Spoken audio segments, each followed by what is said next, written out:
State எக்ஸிக்யூட்டிவில் நம்ம லாஸ்ட்டாக என்ன பார்த்தோன்னா மாநில நிர்வாகம். ஓகேவா, மாநில நிர்வாகம் நம்ம இப்போ கொஞ்ச நாளாக பார்த்துட்டு இருப்போம். அப்படி தானே இப்போ என்ன நடந்துட்டு இருக்குன்னு நம்ம மாநிலத்தில் தெரிஞ்சுட்டு இருக்கோம். அப்படி தானே ஒரு எலெக்ஷன்ஸ் நடந்துச்சு. அப்புறம் வந்து ஒரு சிஎம் கேண்டிடேட்டாக விஜய் செலக்ட் ஆனார். ஆனால் அவரால் மெஜாரிட்டி ப்ரூவ் பண்ண முடியாமல் ஒரு 2 நாள் ஓடிட்டு இருந்தார். யாரை போய் பார்த்துட்டு வந்துட்டு இருந்தாருன்னா ஆளுநர். ஸோ இங்கே முக்கியமான ரோல் பண்ணக்கூடியது யாருன்னு பார்த்தீங்கன்னா ஆளுநருங்கிறது ஒரு இம்பார்ட்டன்ட் ரோலாக இருக்குது. அப்படி தானே? சரி, அப்போ அந்த ஆளுநருக்கு என்னென்ன பவர்ஸ் இருக்குதுன்னு பார்த்தீங்கன்னா கண்டிப்பாக ஒரு சிஎம்ஐ வந்து அப்பாயின்மெண்ட் பண்ணுறது யாராக இருக்கிறாருன்னு பார்த்தீங்கன்னா அவருக்கு பதவி பிரமாணம் முதல் எல்லாம் செஞ்சு வைக்கிறது யாருன்னு பார்த்தீங்கன்னா ஆளுநர்னு பார்த்துருப்பீங்க. அதே மாதிரி அமைச்சர்களுக்கும் ஆளுநர் என்ன பண்ணி வச்சார்?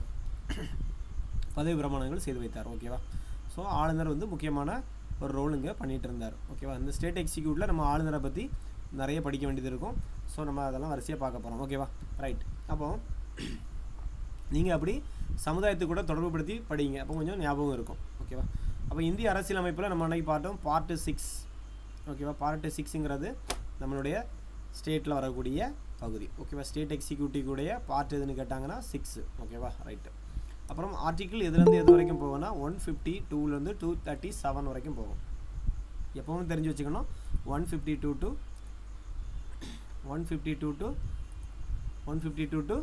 237. ஓகேவா, நமக்கு 234 தொகுதிகள் பார்த்தோம். அப்படி தானே சட்டமன்ற தொகுதிகள். அதே மாதிரி இங்கே ஒரு 237ங்கிறத ஞாபகம் வச்சுக்கணும். ஓகேவா, 152 to 237 இந்த வேல்யூவை நீங்கள் மறக்கவே கூடாது ஸ்டேட் எக்ஸிக்யூட்டிவில். ரைட், அதை வந்து செப்பரேட்டாக பிரிக்கிறாங்க நம்ம பார்த்தோம். அதாவது ஜென்ரல் ப்ரொவிஷன்ஸ் வந்து 152, அப்புறம் எக்ஸிக்யூட்டிவ்னு பார்த்தீங்கன்னா கரெக்டாக 153 to 167. இதுவும் முக்கியமாக நீங்கள் படிக்கணும். மொத்தமாக கேட்டாங்கன்னா பார்ட் 6ல் இதுலேருந்து இது வரைக்கும் எந்த ஆர்டிக்கிள் இருக்குதுன்னு கேட்டாங்கன்னா 152 to 137 மறக்கவே மறக்காதுங்க. அப்புறம் நீங்கள் அதுக்கு அடுத்த நம்பர்லேருந்து எக்ஸிக்யூட்டிவ் வந்துடலாம். 153 to 167. ஓகேங்க, மாதிரி ஞாபகம் வச்சுடுங்க. 167. ஓகேவா, இது நல்லா கிளியராக ஞாபகம் வச்சுக்கணும். அப்புறம் சட்டமன்றத்துக்குள்ளே போகிறோம். லெஜிஸ்லேச்சருக்குள்ளே போனீங்கன்னா அதுக்கு அடுத்த நம்பர் 168 to 212. ஓகேவா, 212 வரைக்கும் போகும். ஏன்னா 213ங்கிறது ஆளுநருடைய அவசர சட்டம் இயற்றக்கூடிய அதிகாரம். ஓகேவா, இது வந்து அவசர சட்டம்னு சொல்லுவாங்க. அதாவது சட்டமன்றம் கூடாத நேரத்தில் ஆளுநர் ஏதாவது ஒரு சட்டம் இயற்ற வேண்டும் என்றால் எந்த ஆர்டிக்கிளை யூஸ் பண்ணுவார்னா ஆர்டிக்கிள் 213 அவருக்கு ஒரு அதிகாரத்தை கொடுக்குது. இதன்படி அவர் என்ன பண்ணலான்னா ஒரு சட்டத்தை வந்து ஏற்றிக்கிடலாம். அப்புறம் உயர்நீதிமன்றத்தினுடைய சரத்துக்கள் பார்த்தோம். இதுக்கு அடுத்த நம்பர் 2142 14 to 32 வரைக்கும். ஓகேவா, 14 to 32 வரைக்கும் உள்ள சரத்துக்கள் உயர்நீதிமன்றம் சம்பந்தமான சரத்துக்களாக இருக்கும், ஹைகோர்ட்டு. அப்புறம் துணை நீதிமன்றங்கள்லாம் சபார்டினேட் கோர்ட்ஸ்னு பார்த்தோம். அதுக்கு அடுத்த நம்பர் 33 to 37 வரைக்கும். கரெக்டாக நம்ம 37 வரைக்கும் முடிச்சிட்டோம். இது வரைக்கும் நீங்கள் ரொம்ப தெளிவாக இருக்கணும். கண்டிப்பாக இதுலேருந்து கூட ஒரு கொஸ்டின்ஸ் வந்து என்ன செய்யலாம், இந்த எக்ஸாமுக்கு இருக்கலாம். அப்போ இதுலேருந்து கொஸ்டின்ஸ் கேட்டால் எப்படி கேட்பாங்கன்னா பார்ட் 6 பற்றி கேட்கலாம். இல்லைனா அரசியல் அமைப்பில் பார்ட் 6ல் எதுலேருந்து எது வரைக்கும் ஆர்டிகிள்ஸ் வந்து மாநிலத்தை பற்றி சொல்லுதுன்னு கேட்டிங்கன்னா 152 to 237 வரைக்கும் நல்லா ஞாபகம் வச்சுக்கணும். ஓகேவா, ரைட். அப்புறம் வந்து அது வந்து செப்பரேட்டாக பிரிக்கிறாங்க. அதாவது ஜென்ரல் ப்ரொவிஷன்ஸ்னு கேட்டாங்க 152, நிர்வாகத்துறை அதாவது எக்ஸிக்யூட்டிவ்னு கேட்டாங்கன்னா கண்டிப்பாக தெரிஞ்சு வச்சுக்கணும் 153 to 167ங்கிறது தெளிவாக வச்சுக்கணும். ஓகேவா, ரொம்ப ரொம்ப முக்கியம் போட்டுருக்கிறத தெளிவாக வச்சுக்கிடுங்க. அப்புறம் மாநில சட்டமன்றம் சம்பந்தமான சரத்துக்கள்னு பார்த்தீங்கன்னா 168 to 212. அதாவது ஆளுநருடைய அவசர சட்டம் இயற்றக்கூடியதுக்கு முன்னாடி குடியரசுத் தலைவருடைய அவசர சட்டம் இயற்றும் அதிகாரம்னா 123ன்னு வரும். ஓகேவா, அவருக்கும் இவருக்கு என்ன வித்தியாசம்னு பார்த்துடுங்க. குடியரசுத் தலைவருக்கு அவசர சட்டம் இயற்றக்கூடிய அதிகாரம் என்ன சொல்லுதுன்னா 123 சொல்லும். அதே இது ஆளுநருக்கு அப்படி மாற்றி போடணும் 213. உயர்நீதிமன்றம் சம்பந்தமான சரத்துக்கள் பார்த்தீங்கன்னா 214 அப்புறம் 232 வரைக்கும். ரைட். இப்போ அன்றைக்கி பொதுவானவையை பற்றி பார்த்தோம். பொதுவானவையில் எதை பற்றி சொல்லியிருப்பாங்கன்னா இந்த யூபிஎஸ்சி எக்ஸாம் அதை பற்றி காவல் பணி, சார்நிலை பணியாளர்கள், மாநில நிர்வாகிகளால் நிர்வகிக்கப்படுகிறது, இந்த மாதிரிப்பட்ட ஆட்சி பணிகளை பற்றி சொல்லியிருந்தாங்க. அப்புறம் மாநிலத்தினுடைய எல்கை, பெயர், பரப்பளவு இதை மாற்றணும்னா யார் மட்டும்தான் அதுக்கு அதிகாரம் உண்டுன்னு சொல்லியிருக்குன்னா பாராளுமன்றம் மட்டும்தான் ரைட் இருக்குங்கிறத சொல்லியிருக்கு. இது சரத்து 152. ஒரு மாநிலத்தினுடைய பெயரையோ பரப்பளவையோ அதனுடைய எல்கையோ மாற்றக்கூடிய அதிகாரம் யார்கிட்ட தான் இருக்குதுன்னா பார்த்தீங்கன்னா பார்லிமெண்ட்டில் தான் இருக்குது. ஓகேவா, ஸோ நிர்வாகத்துறை பார்த்தோம் 153 to 167, சட்டமன்றம்னா 168 to 212, நீதித்துறைக்கு வந்து 214 to 237 வரைக்கும். ரைட். மாநிலத்தினுடைய தலைமை வழக்கறிஞர் சரத்து வந்து பார்த்திங்கன்னா 165. இது மறக்கவே கூடாது, இதுவும் கொஸ்டின்ஸ் அடிக்கடி வரும். மாநிலத்தினுடைய அமைச்சரவை பற்றி சொல்லக்கூடியது வந்து 163. முதலமைச்சர் பற்றி சொல்லக்கூடிய சரத்துக்கள் கேட்பாங்க, ரொம்ப ரொம்ப முக்கியம் இதெல்லாம். 164. இப்போ நம்ம சிஎம் முதலமைச்சர் பற்றி பார்க்கணுன்னா 164ங்கிறத ஞாபகம் வச்சுங்க. 6ம் 4 அப்படிங்கிற மாதிரி ஞாபகம் வச்சுருங்க. ஆளுநருடைய சரத்துக்கள் வந்து எது வரைக்கும் போகுதுன்னா 153லேருந்து 162 வரைக்கும். கரெக்டாக 10 சட்டங்கள் இருக்கும். ஓகேவா, 10 சரத்துக்கள் இருக்கும்னு நினைக்கிறேன். ஆளுநரை பற்றி, முதலமைச்சர் பற்றி 164 மட்டும் தான் சொல்லும். மாநில அமைச்சரவையை பற்றி சொல்லணும்னா அதுக்கு முந்தினது 163. தலைமை வழக்கறிஞர், மாநிலத்தினுடைய தலைமை வழக்கறிஞருடைய ஆர்டிக்கிள் வந்து பார்த்திங்கன்னா 165. Advocate general of state. ஓகேவா, ரைட். இதெல்லாம் நம்ம அன்றைக்கி பார்த்துட்டோம். இப்போ ஆளுநர் பற்றிய சரத்துக்களில் முக்கியமான சரத்துக்கள் 153லேருந்து 162 வரைக்கும் உள்ளது ஆளுநரை பற்றி சொல்லக்கூடியது. ஆளுநரை பற்றி சொல்லக்கூடியது வந்து ஃபஸ்ட்டு சரத்து மாநிலத்தினுடைய ஆளுநர் பற்றியது. அவருடைய அதிகாரம் பற்றி கேட்டாங்கன்னா 154. மறக்காதுங்க. அவருடைய பவர்னால் இப்போ என்ன பவர்லாம் இருக்குது பார்த்தீங்களா, அந்த பவரில் 154. அப்புறம் ஆளுநருடைய நியமனத்தை பார்த்தீங்கன்னா 5 நியமனம் பண்ணுறாங்க அப்படின்னு ஞாபகம் வச்சுருங்க. நீங்கள் எது எடுத்தாலுமே 5 தானே எடுப்பீங்க அப்படிங்கிற மாதிரி ஞாபகம் வச்சிங்கன்னா ஆளுநருடைய நியமனம் 55, அதாவது 155. பதவிக்காலம் பார்த்தீங்கன்னா அவருக்கு 5 ஆண்டுகள் உண்டு, அது 156. அவருடைய தகுதிகள் 157 குவாலிஃபிகேஷன். அப்புறம் அவருடைய நிபந்தனைகள், அவருக்கு பதவியினுடைய நிபந்தனைகள் என்னெல்லாம்னு பார்த்தீங்கன்னா 158. அவருக்கு பதவி பிரமாணம் மற்றும் உறுதிமொழி பார்த்தீங்கன்னா 159. அவர் எதிர்பாராத டைமில் வந்து அவருடைய செயல்பாடுகள் பற்றி சொல்லக்கூடிய 160. அப்புறம் அவருடைய மன்னிப்பு அதிகாரம் எதுன்னு கேட்டாங்கன்னா 161. இந்த மன்னிப்பு அதிகாரம் முக்கியமாக படிக்கணும். ஆளுநருக்கு 161, குடியரசுத் தலைவருக்கு 72. ஓகேவா, ஆளுநருக்கு 161, குடியரசுத் தலைவருக்கு 72 மன்னிப்பு வழங்கும் அதிகாரம். குடியரசுத் தலைவர் மட்டும்தான் மரண தண்டனையை நிறுத்தி வைக்கக்கூடிய பவர் உண்டு. இவருக்கு என்ன மன்னிப்பு வழங்கும் அதிகாரம் இருக்குன்னு பார்த்தீங்கன்னா ஆளுநருக்கு மரண தண்டனையை தவிர்த்து மீதி உள்ள தண்டனையை நிறுத்தி வைக்கக்கூடிய அதிகாரம் ஆளுநருக்கு உள்ளது. ஓகேவா, ரைட், ஞாபகம் வச்சுருங்க. 161. அப்புறம் எக்ஸ்டெண்ட் பண்ணக்கூடியது மாநிலங்களுக்கான நிர்வாக அதிகாரத்தை நீட்டிக்கக்கூடிய பவர் 162 வந்து ஆளுநருக்கு கொடுக்கிறது. ஸோ ஆளுநர் வந்து டம்மி கிடையாது, அவருக்கு இவ்வளவு பவர் இருக்குது. ஓகேவா, நம்ம எதிர்கட்சிகள்லாம் சொல்லிச்சு ஆளுநர் எதுக்கு, நம்ம வந்து மக்களால் தேர்ந்தெடுக்கப்பட்டவங்க, நம்ம டைரெக்டாக அப்போனா டைரெக்டாக சிஎம் வந்து என்ன பண்ணியிருக்கலாம், ஆட்சி அமைச்சிருக்கலாம் சட்டமன்றத்தை கூட்டி. அந்த மாதிரி நமக்கு சட்ட புத்தகத்தில் அப்படி இடம் கொடுக்கல. ஸோ ஆளுநர் தான் என்ன செய்யணும், ஆளுநர் தான் மாநிலத்தினுடைய நிர்வாக தலைவருங்கிற பதவியில் இருக்கிறதுனால அவர் தான் நம்மளை வந்து மக்களால் தேர்ந்தெடுக்கப்பட்ட பிரதிநிதியை என்ன பண்ணுறாரு, நியமிக்கிறார். ஓகேவா, சிஎம்மாக அவர் வந்து என்ன பண்ணுறாரு, பதவி பிரமாணம் செய்து வைக்கிறார். ஓகேவா, ஞாபகம் வச்சுருங்க.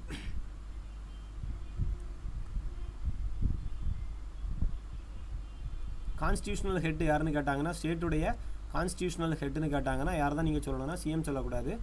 அரசியலமைப்பு தலைவர் யாருன்னு கேட்டாச்சுன்னா ஆளுநரை தான் சொல்லணும். இது கேட்கக்கூடிய ஒரு பாயிண்ட்.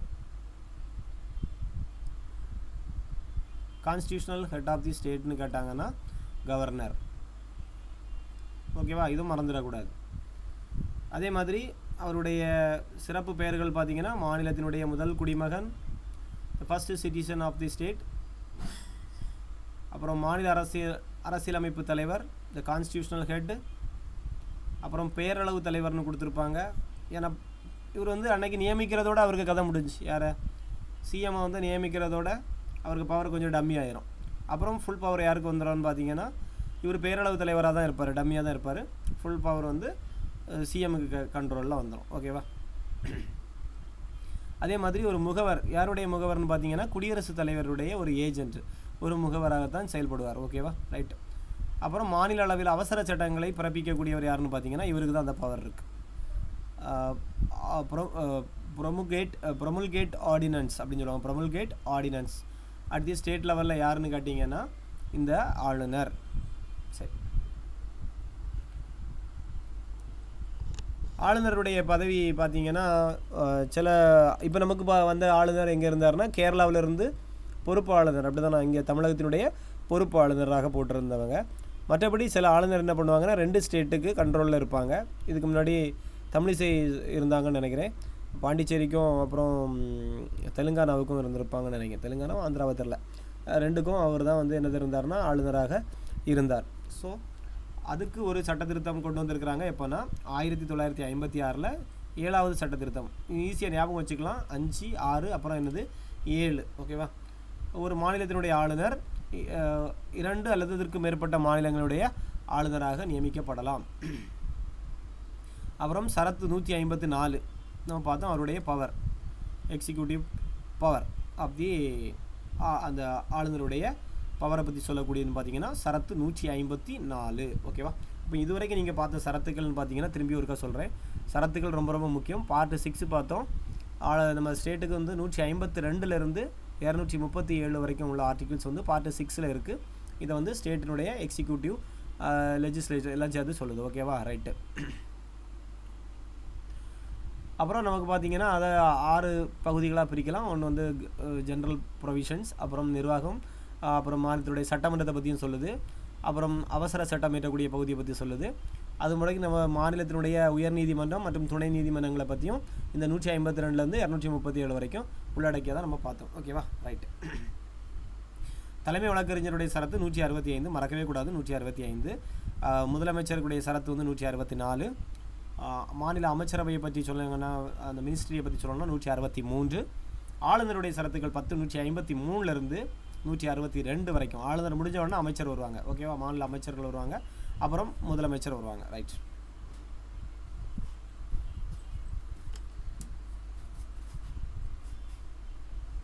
ஸோ ஆளுநருடைய நியமனம் நம்ம பார்த்தோம் 5-5 அப்படிங்கிறது 5-5 நியமனம் பண்ணணும் அப்படின்னு ஞாபகம் வச்சுடுங்க. 155 ஆளுநருடைய நியமனம் 155. நான் அன்றைக்கே சொல்லி வந்தேன், ஆளுநர் வந்து எந்த மாநிலத்திற்கு அப்பாயின்மெண்ட் பண்ண போகிறாங்களோ அங்கே அவங்க வந்து வசிக்கக்கூடாது. வேறு மாநிலத்துக்கு தான் என்ன பண்ணுவாங்க, அவங்கள வந்து இது பண்ணி விடுவாங்க. ஓகேவா? எந்த மாநிலத்தில் இருக்கிறாங்களோ அந்த மாநிலத்தில் ஆளுநராக நியமிக்கப்பட மாட்டார்கள். அப்புறம் குடியரசுத் தலைவர் தான் நியமிப்பார். ஓகேவா? ஆனால் மாநில அரசுடன் கலந்து ஆலோசிப்பார்னு போட்டிருப்பாங்க. ஓகேவா? குடியரசுத் தலைவர் நினச்சாச்சுன்னா ஒரு ஆளுநரை எப்போ வேணாலும் ஒரு மாநிலத்திலேருந்து இன்னொரு மாநிலத்திற்கு என்ன பண்ணலாம், மாற்றலாம். அவரை யாரும் கண்ட்ரோல் பண்ண முடியாது, கட்டுப்பட்டதல்ல. சரியா? எவ்விதமாகவும் மத்திய அரசாங்கத்தின் கீழ் கட்டுப்பட்டதல்ல அவருடைய பணிகள். உச்சநீதிமன்றம் அப்படி தெளிவுபடுத்தியிருக்கு. அப்புறம் அவருடைய பதவிக்காலம் நம்ம என்ன சொன்னோம், 5 வருடங்கள். பதவிக்காலம் வேணால் நீட்டிக்கலாம். குடியரசுத் தலைவர் நினச்சாருன்னா அவருடைய பதவிக்காலத்தை என்ன செஞ்சுக்கலாம், எக்ஸ்டெண்ட் பண்ணலாம். ஸோ 5 ஆண்டுகளுக்கும் அதிகமாகும். அதாவது அடுத்த ஆளுநர் பதவியில் வந்து உட்காரம் வரைக்கும் அவரே வந்து என்ன பண்ணலாம், பதவி வகிக்கக்கூடிய பவரும் அவருக்கு இருக்குது. எத்தனை முறை வேண்டுமானாலும் ஆளுநராக நியமனம் செய்யப்படலாம். இதுவும் ஒரு முக்கியமான. ஸோ இந்த பாயிண்டெல்லாம் நீங்கள் தெளிவாக மைண்டில் செட் பண்ணி வச்சுக்கணுங்க. அப்புறம் பதவி இழக்கக்கூடிய கதையெல்லாம் உங்களுக்கு தெரியும். ஒன்றில் வந்து தானாக ராஜினாமா பண்ணுறது, யார்கிட்ட கொண்டு கொடுக்கணும், குடியரசுத் தலைவர்கிட்ட தான் கொடுக்கணும் அவர் ராஜினாமா கடிதத்தை. அது மாதிரி அவர் டெத்து, இறப்பு போன்ற காரணங்களுக்காகவும் அவர் என்ன செய்யலாம், பதவியை வந்து நீக்கலாம்.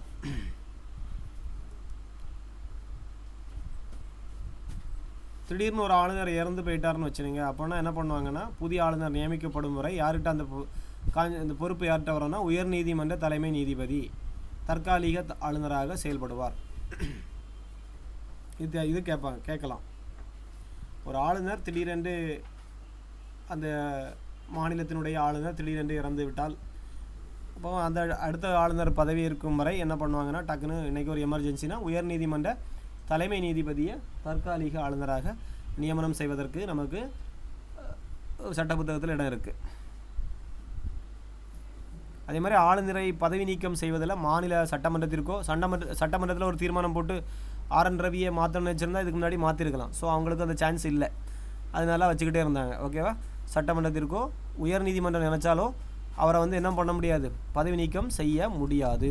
குடியரசுத் தலைவர் மட்டும்தான் என்ன பண்ண முடியும், அவரை நீக்கமோ அல்லது ஒரு இடத்துலேருந்து இன்னொரு இடத்துக்கோ மாற்றவோ முடியும். அப்புறம் அவருடைய தகுதிகள் மற்றும் நிபந்தனைகள் பார்த்தோம். 157 தகுதிகள் மற்றும் நிபந்தனைகள் 158. ஓகேவா? எத்தனை வயது நிரம்பி இருக்கணும்னு அடிக்கடி கொஸ்டின் கேட்பாங்க. 35 வயது நிரம்பியவராக இருந்தால் மட்டுமே அவர் ஆளுநராவதற்கான தகுதி உடையவராக வருகிறார். ஓகேவா? கண்டிப்பாக இந்திய குடிமகனாக இருக்க வேண்டும். அவர் லாபம் தரும் எந்தவித தொழில்களில் ஈடுபடக்கூடாது, எங்கேயும் சம்பளம் வாங்கக்கூடிய அரசு பணியில் அவர் இருக்கக்கூடாது ஆல்ரெடி. அப்புறம் அவருடைய பதவி பிரமாணம் பற்றி பார்த்தோம். பதவி பிரமாணம் 159, உறுதிமொழி வந்து பதவி பிரமாணம் மற்றும் உறுதிமொழி 159. அவருக்கு யார் இப்போ ஆளுநருக்கு யார் வந்து பதவி பிரமாணம் செய்து வைப்பாங்கன்னு பார்த்தீங்கன்னா உயர் நீதிமன்ற தலைமை நீதிபதி. ரொம்ப ரொம்ப முக்கியமான பாயிண்ட்டு. நீங்கள் குடியரசுத் தலைவர்னு அடிச்சிடக்கூடாது. இவருக்கு வந்து பதவி பிரமாணம் ஆளுநருக்கு செய்து வைக்கக்கூடியவங்க யாருன்னு பார்த்தீங்கன்னா, ஆளுநர் யாருக்கு பதவி பிரமாணம் செய்து வச்சார்? சிஎம்முக்கு பதவி பிரமாணம் மற்றும் அமைச்சர்களுக்கு பதவி. அந்த ஆளுநருக்கே ஒரு ஆள் பதவி பிரமாணம் செய்து வைக்கிறார். அவர் யாருன்னு பார்த்தீங்கன்னா உயர் நீதிமன்ற தலைமை நீதிபதி.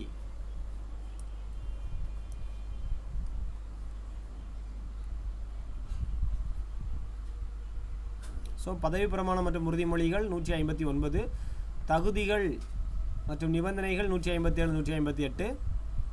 அப்புறம் பதவிக்காலம் அப்படின்னு கேட்டாங்கன்னா 5, 6.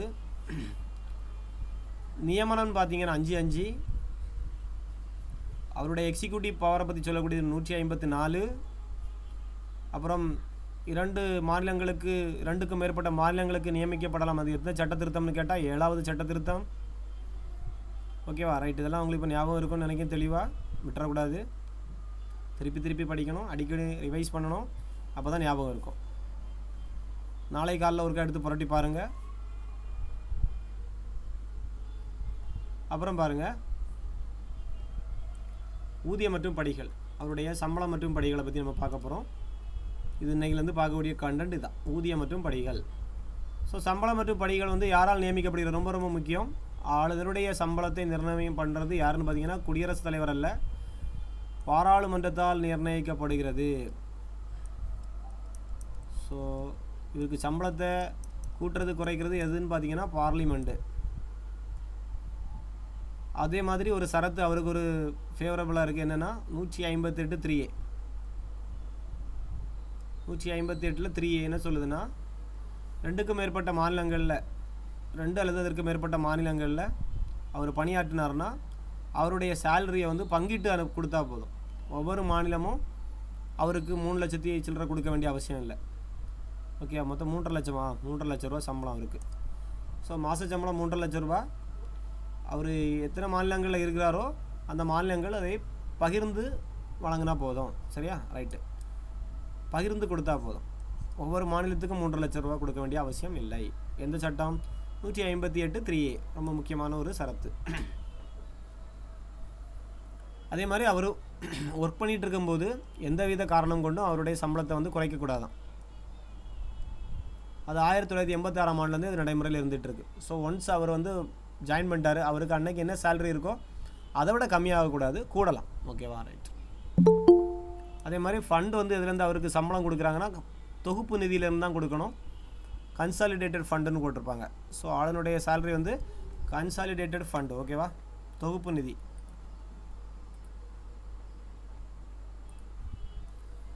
ஸோ இதுக்கு முன்னாடி பார்த்த பாலிட்டி வந்து லாஸ்ட் கிளாஸில் பார்த்தது தான் இவ்வளோ நேரம் ரிவிஷன் பார்த்தோம். ஸோ இன்னிலேருந்து ஸ்டார்ட் பண்ணுறது வந்து ஊதியம் மற்றும் படிகள். ஆளுநருடைய சேலரி மற்றும் அவருடைய படிகளை பற்றி சொல்லக்கூடிய சரத்து எதுன்னு கேட்டிங்கன்னா 188 3A. அது வந்து என்ன பண்ணுதுன்னா பகிர்ந்து கொடுக்கக்கூடியது. ஒரு ஆளுநர் 2 அல்லது அதற்கு மேற்பட்ட மாநிலங்களில் பணியாற்றினார்னா அவருடைய சேலரியை வந்து பிரித்து கொடுப்பாங்க, பகிர்ந்து கொடுக்கணும். ஒவ்வொரு மாநிலமும் பகிர்ந்து கொடுக்குறது. ஓகேவா, ரைட்டு. இது எந்த ஆண்டுலேருந்து நடைமுறைக்கு வந்துச்சுன்னு வச்சு ஆக்சுவலாக அவருடைய ஊதியமும் படிகளும் அவர் வேலைக்கு ஜாயின் பண்ண அப்புறம் குறைக்கப்பட மாட்டாது, ஆனால் கூடலாம். அதே மாதிரி அவருடைய சேலரியை நிர்ணயம் பண்ணுறது எதுன்னு பார்த்தீங்கன்னா பாராளுமன்றத்தால் தான் நிர்ணயம் பண்ணுவாங்க. பார்லிமெண்ட்ரியில் தான் இந்த ஆளுநருடைய கவர்னருடைய சேலரியை பற்றி டிஸ்கஷன் பண்ணி கூட்டுறது எங்கன்னு பார்த்தீங்கன்னா பாராளுமன்றம். அதே மாதிரி அவருடைய சம்பளம் எதுலேருந்து கொடுக்கப்படுகிறதுனா மாநிலத்தினுடைய தொகுப்பு நிதி, அதாவது ஸ்டேட்டு கன்சாலிடேட்டட் ஃபண்டுன்னு சொல்லுவாங்க. அந்த நிதியிலிருந்து தான் அவங்களுக்கு என்ன செய்வாங்க, சேலரி கொடுக்குறாங்க.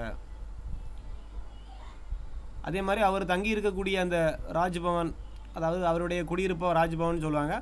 அவர் எந்தவித வாடகையும் கொடுக்கண்டா, ஃப்ரீயாகவே பயன்படுத்தி கொள்ள அவருக்கு வந்து அனுமதி கொடுக்குறாங்க ஆளுநருடைய பதவி காலத்தில். ஸோ 2026 இன்றைக்கி வரைக்கும் அவருடைய சேலரி எவ்வளோனா மாத சம்பளம் 3,50,000 ரூபாய். 2021 அவ்வளோதான் இருந்துகிட்ருக்கு. 3,50,000 லட்சம் மாத சம்பளம் ஆளுநருக்கு. 3,50,000 லட்சம். ஓகேவா? ரைட்டு. ஸோ ஓரளவு உங்களுக்கு பழசை நான் ஓரளவு திரும்ப ரிவைஸ் பண்ணி விட்டுட்டேன்.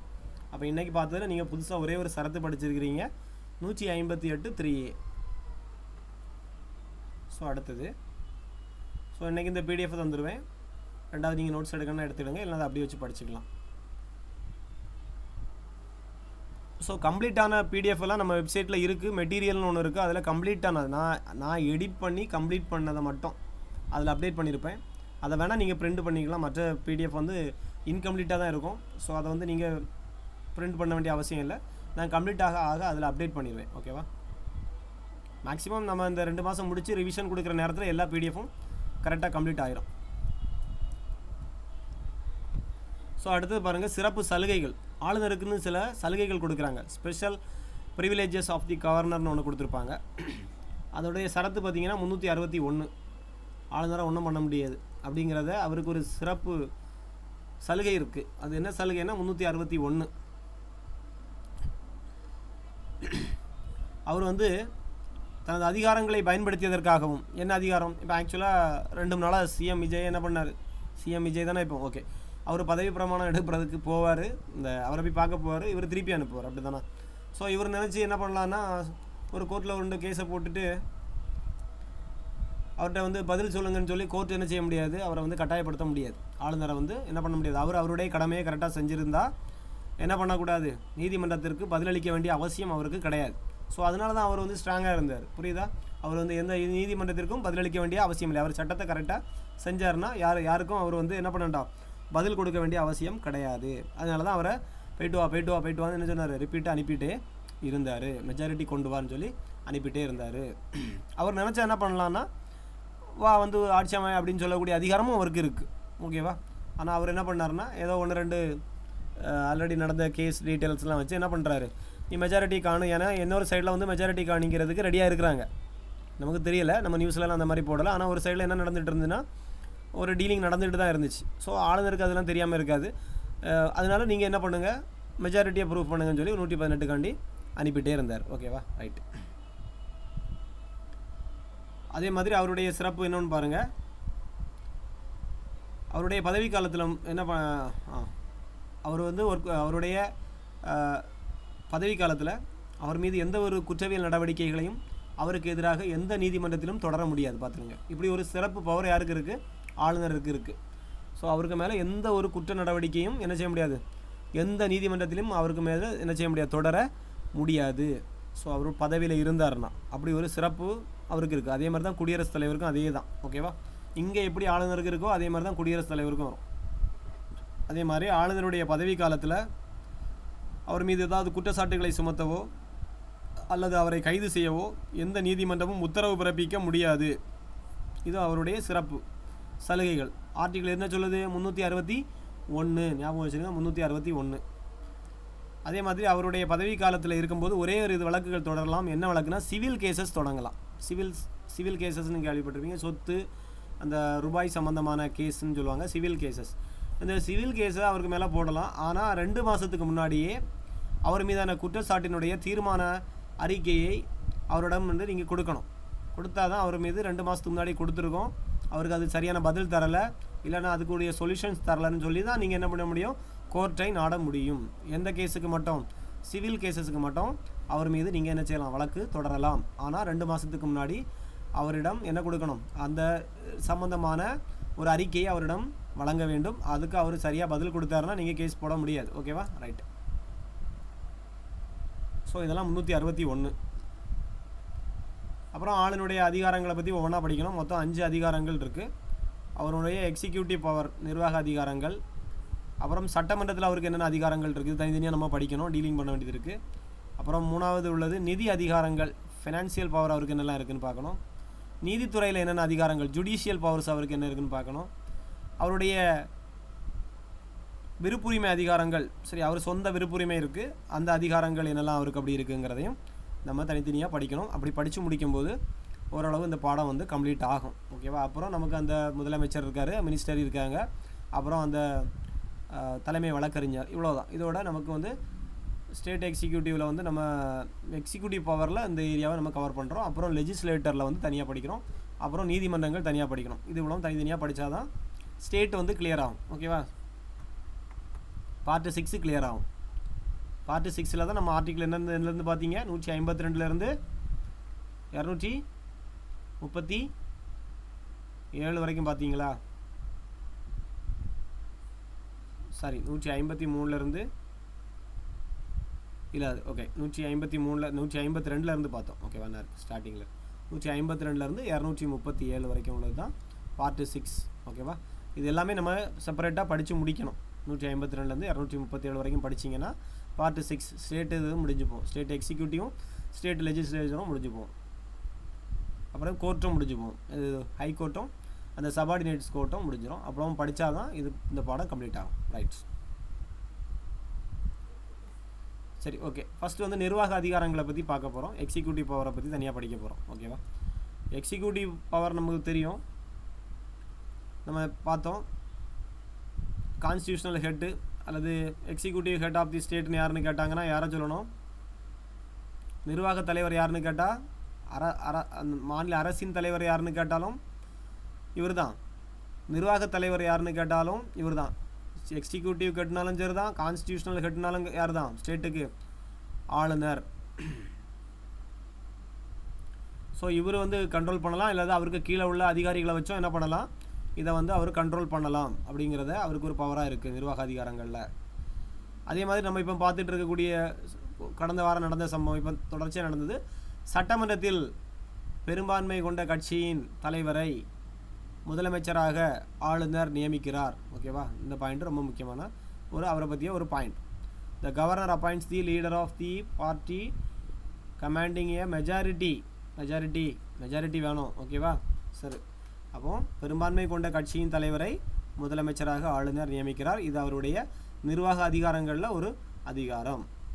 அடுத்தது முதலமைச்சரின் ஆலோசனையின்படி பாருங்கள், முதலமைச்சருடைய ஒரு ஆலோசனை கொடுக்குறாங்க. அடுத்தது அவ்வாறு நியமிக்கப்பட்ட முதலமைச்சர் ஒரு ஆலோசனை சொல்வார். நான் இவங்களெல்லாம் யாராக நியமிக்க போகிறேன், அமைச்சராக நியமிக்கலாம் அப்படிங்கிற இது அவர் செலக்ட் பண்ணி வச்சுருப்பார். அதை அவர்கிட்ட கொண்டு கொடுத்தா தான். ஸோ அப்போ சிஎம்னுடைய ஆலோசனையின்படி தான் ஆளுநர் இதில் செயல்படுவார். யாரை நியமிக்கிறதுல, அமைச்சர்களை பதவியில் நியமிக்கிறதுல யாருனுடைய கருத்தை ஆளுநர் கேட்பாருன்னு பார்த்தீங்கன்னா, சிஎம் யாரெல்லாம் செலக்ட் பண்ணி சொல்கிறாரோ அவங்கள என்ன பண்ணுவார், அவங்களுடைய மினிஸ்டரியாக நியமிப்பார். ஓகேவா? அமைச்சர்களை ஆளுநர் நியமிப்பார். அதே முதலமைச்சர் விரும்பும் முறையில் மட்டும்தான் அந்த அமைச்சர்கள் அந்த பதவியில் இருக்க முடியும். ஓகேவா? நேற்றைக்கு ஆளுநர் ஒரு 10 பேரை என்ன பண்ணுறாரு, அமைச்சராக நியமிக்கிறாரு. இன்றைக்கி ஏதோ ஒரு பிரச்சனை வருது, இல்லைனா இவர் வந்து அந்த பதவிக்கு தகுதி இல்லாதவர் என முதலமைச்சர் கருதினால் அவரை அந்த பதவியிலிருந்து நீக்கிவிடலாம். ஆளுநர்கிட்ட போய் கேட்டுட்டு நீக்க வேண்டிய அவசியம் இல்லை. என்ன பண்ணுவாங்கன்னா, இவருக்கு பதிலாக இவரை நீங்கள் நியமிக்க வேண்டும் என்று 2வது ஒரு கடிதத்தை கொண்டு கொடுத்து அவருக்கு பதிலாக இவரை நியமிப்பாங்க. அப்புறம் அவரை வந்து தூக்குறதுக்கு யார்கிட்ட போய் கேட்க வேண்டிய அவசியம் கிடையாதுன்னா ஆளுநர்கிட்ட போய் கேட்க வேண்டிய அவசியம் இல்லை. அந்த இதை கொடுத்துருக்குறாங்க. முதலமைச்சரின் ஆலோசனையின்படி தான் ஆளுநர் செயல்படுவார் இந்த விஷயத்தில். அப்புறம் பார்த்தீங்கன்னா, ஆளுநருக்கு கண்ட்ரோலில் யாரெல்லாம் அவர் நியமிக்கக்கூடிய பவர் இருக்குதுன்னு பார்த்தீங்கன்னா, மாநிலத்தினுடைய முதலமைச்சர்கள், அப்புறம் மாநிலத்தினுடைய அமைச்சர்களை யார் நியமிக்கிறாருன்னு கேட்டிங்கன்னா ஆளுநர், advocate general of the state, அப்புறம் தேர்தல் ஆணையர், மாநிலத்தினுடைய தேர்தல் ஆணையர், எலெக்ஷன் கமிஷனரை நியமிக்கக்கூடியது யாருன்னு கேட்டிங்கன்னா இந்த ஆளுநர் தான். அதே மாதிரி மாநிலத்தினுடைய நம்ம படிக்கக்கூடிய டிஎன்பிஎஸ்சி அந்த அரசு பணியாளர் தேர்வாணையத்தினுடைய தலைவர் மற்றும் உறுப்பினர்களை நியமனம் செய்பவர் யாருன்னு கேட்டால் இதே ஆளுநர் தான். இதில் ஒரு பிரச்சனை நடந்துகிட்டு இருந்து, பல்கலைக்கழகங்களின் துணைவேந்தர் யார், ஆளுநர். ஸோ இதை வந்து இங்கே ரிமூவ் பண்ணுறதுக்கு சட்டம்லாம் போட்டு இல்லாமல் பண்ணிகிட்டு இருந்தாங்க. ஓகேவா? பல்கலைக்கழகங்களின் துணைவேந்தர்கள், இந்த துணைவேந்தர்களை நியமிக்கிறது யாருன்னு பார்த்தீங்கன்னா இந்த ஆளுநர் தான் நியமிக்கணும்னு இருந்துச்சு. இதுக்கு தான் தமிழக அரசு பிரச்சனை பண்ணிகிட்டு இருந்தாங்க. அதே மாதிரி துணை சார்பு நீதிமன்றங்களின் நீதிபதிகளை நியமனங்கள் பதவிகள், பதவி உயர்வு போன்றவற்றை ஆளுநர் வந்து தீர்மானிக்கிறார். இது ஒரு முக்கியமான பாயிண்ட்டு. ஓகேவா? என்னது, ஹைகோர்ட்டு நீதிபதியை நியமிக்கவோ இது பண்ணவோ இவருக்கு ரைட்டு கிடையாது. அந்த ஹைகோர்ட்டுக்கு கீழே வரக்கூடிய சபார்டினேட் கோர்ட்ஸ் இருக்கும், டிஸ்ட்ரிக்ட் கோர்ட்ஸ் இருக்கும். இந்த கோர்ட்டினுடைய நீதிபதிகளை நியமனம் செய்பவர் யாருன்னு கேட்டால் ஆளுநர். ஓகேவா? ரைட்டு, ஞாபகம் வச்சுருங்க. ஹைகோர்ட்டோ சுப்ரீம் கோர்ட்டுக்கோ யார் தான் வருவார்னா குடியரசுத் தலைவர் தான் வருவார் நியமனம் செய்வதற்கு. ஸோ நம்ம கோர்ட்டை பற்றி தனியாக படிப்போம், சுப்ரீம் கோர்ட்டு ஹைகோர்ட்டு பற்றி படிப்போம். அந்த டைமில் கொஞ்சம் டீப்பாக படிச்சுக்கணும். ஓகேவா? தெளிஞ்சு படிங்க. அதே மாதிரி மாநிலத்தினுடைய தகவல் ஆணையர்னால் இன்ஃபர்மேஷன் கமிஷனர். ஓகேவா? இவங்கெல்லாம் நியமனம் செய்பவர் யாருன்னு கேட்டால் இந்த ஆளுநர் தான். அப்போ யாரெல்லாம் பார்த்தீங்கன்னா என்ன ஆட்கள் இருக்கிறாங்க, முக்கியமான ஒரு 8 பேரை கொடுத்துருக்குறாங்க. மாநில முதலமைச்சர், மாநில அமைச்சர்கள், மாநிலத்தினுடைய அட்வொகேட் ஜெனரல், அப்புறம் தேர்தல் ஆணையர், அப்புறம் அரசு பணியாளர் தேர்வாணையத்தினுடைய தலைவர் மற்றும் உறுப்பினர்களை நியமனம் செய்கிறார். பல்கலைக்கழகங்களின் துணைவேந்தர்களை, பல்கலைக்கழகங்களின் வேந்தராக செயல்படுகிறான் இருந்து, அப்புறம் அதனுடைய துணைவேந்தர்களை நியமனம் செய்பவர் யாருன்னு கேட்டால் ஆளுநர் தான். அப்புறம் சபார்டினேட் கோர்ட்டு, அது மாதிரி துணை சார்பு நீதிமன்றங்கள், இதனுடைய சபார்டினேட் கோர்ட்டுடைய ஜட்ஜு, அவங்களுடைய பதவிகள் உயர்வுகள் போன்றவற்றெல்லாம் ஆளுநர் வந்து தீர்மானிக்கிறார். அதே மாதிரி மாநிலத்தினுடைய தகவல் ஆணையர் வந்து நியமனம் செய்வர் யாருன்னு கேட்டால் இந்த ஆளுநர் தான். ஸோ மாநிலம் வந்து நிர்வாகத்தை சீராக இயக்கும் பொறுப்பு ஆளுநருடையது. ஆனால் சிஎம் தான் இயக்கிட்டு இருப்பார், இவர் வந்து வாட்ச் பண்ணிகிட்டே இருக்கிறாருன்னு வச்சுக்கிடுங்களா. அப்போ அந்த இயந்திரம் எப்போ வந்து செயல்படாமல் ஸ்டக் ஆகுதோ, அல்லது மாநில நிர்வாகம் இந்த அரசியலமைப்பு விதிமுறைகளுக்கு இணக்கமாக செயல்படாமல் இவங்க இஷ்டத்துக்கு ஆட்சி பண்ணாலோ, அந்த அரசியலமைப்பு விதிகளின்படி நெருக்கடி நிலையை பிரகடனப்படுத்தி சரத்து 356 கேட்டுகிட்டே இருந்தாங்க. இது கேள்விப்பட்டிருக்கீங்களா? அவசர நிலை, மாநிலத்தில் சட்டம் ஒழுங்கு சரியில்லை அப்படிங்கும்போதோ, அல்லது அரசியலமைப்பு விதிகளுக்கு மாறாக இவங்க செயல்பட்டாலோ, மத்திய அரசு சொல்லக்கூடிய சட்டங்களை இவங்க ஃபாலோ பண்ணாமல் இருந்தாலோ, எங்கேயாவது வந்து ஒரு நெருக்கடி வருதுன்னா, மாநிலத்தில் ரன் பண்ணுறதுக்கு நெருக்கடி வரும் பொழுது ஆளுநர் ஒரு இன்ஃபர்மேஷனை மட்டும் பாஸ் பண்ணுவார். யாருக்கு? குடியரசுத் தலைவருக்கு. இங்கே வந்து ஒன்றுமே சரியில்லை, நீங்கள் வந்து குடியரசுத் தலைவர் ஆட்சியை பரிந்துரைக்கணும்னா யார் சொன்னால் போதும்? இந்த ஆளுநர் குடியரசுத் தலைவர்கிட்ட சொன்னால் போதும். இங்கே வந்து ஒன்றும் சரியில்லைன்னு சொல்லியாச்சுன்னா 356 ஆர்டிக்கிள், சரத்து 356 ரொம்ப முக்கியமான ஒரு சரத்து, நோட் பண்ணி வைக்கணும்.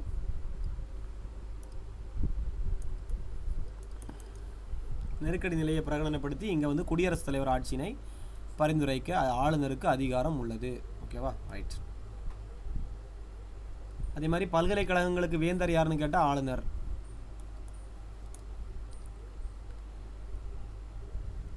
அதே மாதிரி தேசிய அவசர நிலைன்னு ஒன்று உண்டு. ஸ்டேட் என்ன இருக்குன்னா நேஷ்னல் எமர்ஜென்சின்னு சொல்லுவாங்க.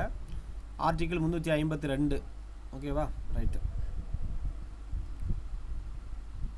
தேசிய அவசர நிலை, ஒரு போர் ஏற்படலாம் அல்லது உள்நாட்டு கலகம் ஏற்படலாம். இந்தியா முழுவதுக்கும் என்ன பண்ணுவாங்கன்னா அந்த 352 அறிவிப்பாங்க. ஸோ மத்திய அரசு சார்பாக அறிவிக்கப்படும் பொழுது ஆளுநர் என்ன பண்ணுவார்னா அந்த மாநிலத்தின் மீதான அதிகப்படியான நிர்வாக அதிகாரம் கிடைக்கும். சிஎம்முக்கு டம்மி ஆயிடுவார் அந்த டைமில். தேசிய அவசர நிலை போடும் பொழுது சிஎம் வந்து டம்மி ஆயிரும், ஆளுநர் தான் ஃபுல் இன்சார்ஜ் எடுப்பார். ஓகேவா? அதே மாதிரி முக்கியமான 2-3 பிளேஸ் இருக்குது பாருங்கள். சத்தீஸ்கர், நக்சல் பகுதிகள், ஜார்க்கண்டு, அதே மாதிரி மத்திய பிரதேஷ் மற்றும் ஒடிசா, இந்த மாநிலங்களில் வந்து பழங்குடியின நல அமைச்சர்களை நியமனம் செய்பவர் யாருன்னு கேட்டால் ஆளுநர். சிஎம் வந்து என்ன பண்ண முடியாது, அந்த அமைச்சர்களை வந்து நியமிக்க முடியாது. இந்த ஏரியாவில் மட்டும் சத்தீஸ்கர், ஜார்க்கண்ட், மத்திய பிரதேஷ், ஒடிசா இந்த மாநிலங்களில் வந்து பழங்குடியினர், அந்த ட்ரைபல் இருப்பாங்களா, அந்த ட்ரைபலுக்குன்னு ஒரு தனியாக ஒரு அமைச்சகம் இருக்கும். அந்த ட்ரைபல் வெல்ஃபேர் அப்படிங்கிற ஒரு அமைப்பு இருக்குது, மினிஸ்டர். ஓகேவா? அதை நியமிக்கிறது யாருன்னு கேட்டிங்கன்னா சிஎம் சொல்லி நியமிக்க போகிறதில்ல, ஆளுநரே என்ன பண்ணுவார், நியமிக்கிறார். ஓகேவா? ரைட். ஆளுநருக்கு ஏதாவது ஒரு தகவல் தேவைப்போம் அப்படின்னா யார்கிட்ட, முதலமைச்சர் இப்போ சிஎம் விஜய்கிட்ட ஏதாவது ஒரு தகவல் வேணும்னா ஆளுநர் என்ன பண்ணுவார்னா நிர்வாக ரீதியாக தேவை என்று கருதினால் முதலமைச்சர் வந்து அவர் வந்து வாங்கி கொள்ளலாம். நீங்கள் எவ்வளோ ஃபண்டு செலவு பண்ணுறீங்க, இல்லை என்னென்ன ஸ்கீம்ஸ் பண்ண போகிறீங்க, எல்லா தகவலும் திடீர்னு ஆளுநருக்கு தேவைப்பட்டுனா என்ன பண்ணலாம், இவங்களாம் காண்டாக்ட் பண்ணி அந்த தகவல்லாம் அவருக்கு கேட்டு வாங்கி கொள்ள அவருக்கு என்னது இருக்குன்னா பவர் இருக்குது.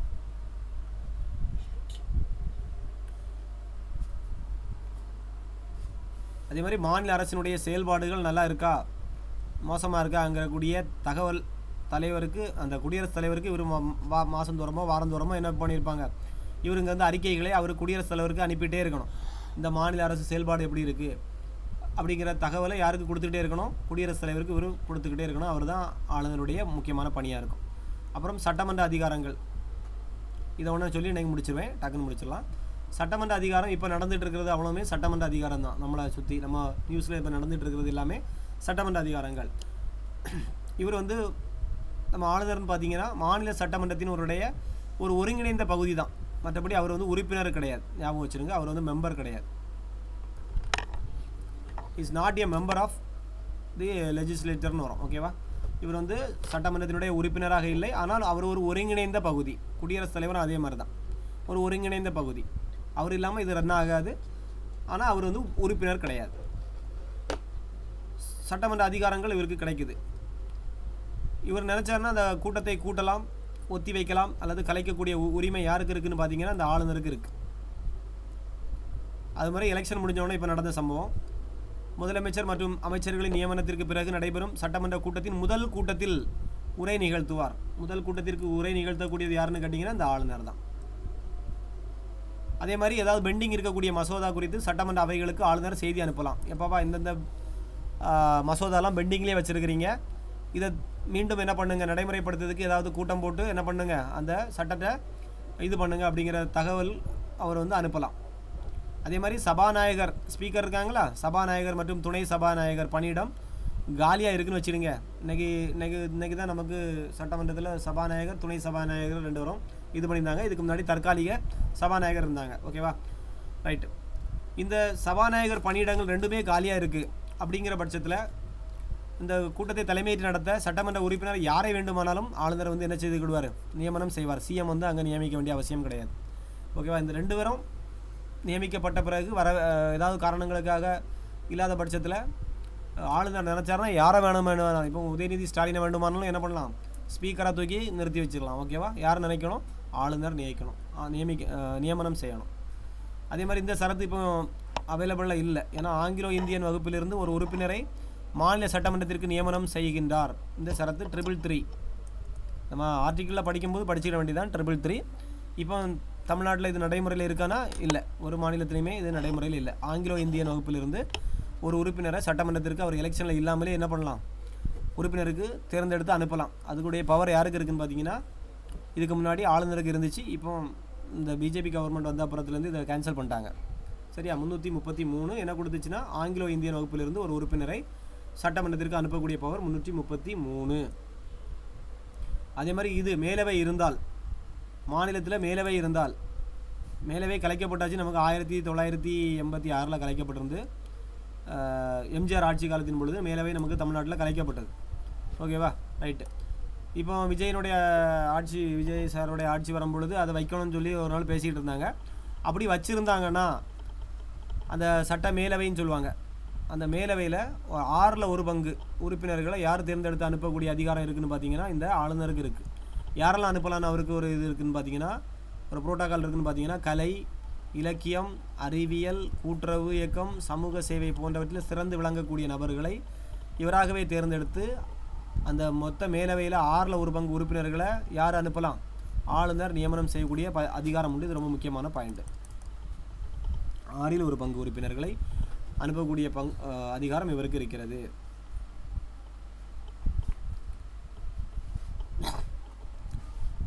அதே மாதிரி இந்த பாயிண்ட் ரொம்ப முக்கியம். மாநில சட்டமன்றத்தில் நிறைவேற்றப்படும் ஒவ்வொரு மசோதாவும் ஆளுநர் கையொப்பம் போட்டால் தான் அது வந்து சட்டமாக செல்லுபடியும். ஓகேவா? இல்லைன்னா அது சட்டமாக ஆகாது, பெண்டிங்லேயே தான் கிடக்கும். அப்படி நிறைய மசோதாவை வந்து ஆளுநர் வந்து முந்தி கடப்பில் போட்டதா அடிக்கடி நம்ம பார்த்துருப்போம். ஓகேவா? இவங்க ஒரு சட்டத்தை ஏற்றி அங்கே அனுப்புவாங்க. நீட்டுக்கு தடை என்ன பண்ணுவாங்க, ஏற்றி அங்கே அனுப்பி வைப்பாங்க. ஆளுநர் என்ன பண்ணுவார், அதை திருப்பி அனுப்புவார். இல்லைனா அங்கேயே பெண்டிங்லேயே வச்சுருப்பார். இல்லைனா குடியரசுத் தலைவருக்கு அனுப்புவார். சரியா? இதெல்லாம் அவருடைய அதிகாரங்களில் வரக்கூடியது. ஒரு தடவை சட்டமன்றத்துக்கு திருப்பி அனுப்பி அதே சட்டத்தை திருப்பி அவங்க அனுப்பி ஆளுநருக்கு வச்சாங்கன்னா அது கண்டிப்பாக அவர் ஓகே கொடுக்கணும் அப்படிங்கிற ஒரு பாயிண்ட்டும் உண்டு இருக்குது.